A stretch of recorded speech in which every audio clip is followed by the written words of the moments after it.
So there's three things I want to encourage us with today out of this text. Jesus rises to give us hope. Jesus comes in, and the women are at his grave, and they're saying, what happened? Jesus comes to give hope in the midst of a time when hope is in short supply.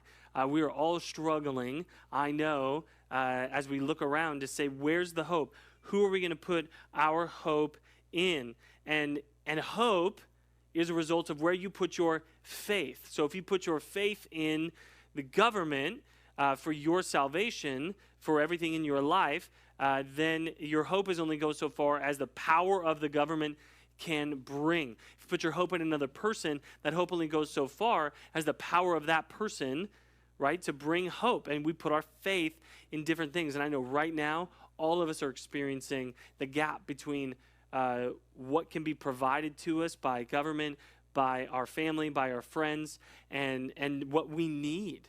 And I believe right now there's a spiritual hunger all over the world, and especially in the United States of America. I believe that this is one of the most spiritually hungry times that has ever happened. It is the most spiritually hungry time that's ever occurred in the United States of America, in our history.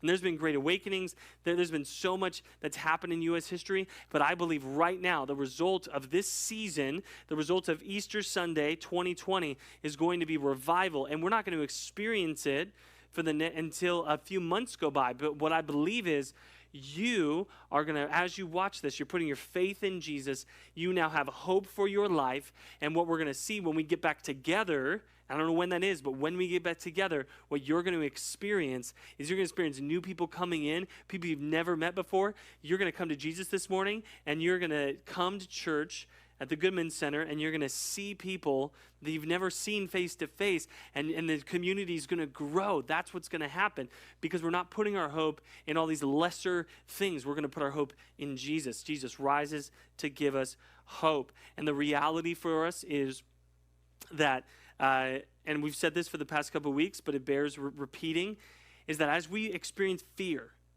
is the real emotion. As we experience fear, as we experience these things in our life, God is not scared, right? He's not afraid that we're fearful. Fear is a natural emotion that comes out when we go through hard times like this. God wants us to put our faith in him, not put our faith in something else, which would lead to unbelief. And so, church, I encourage you, fear is not the opposite of faith. Unbelief is. Let's put our faith in Jesus. And Jesus rises to give us hope, and your hope will grow as you put your faith in him and not in other things.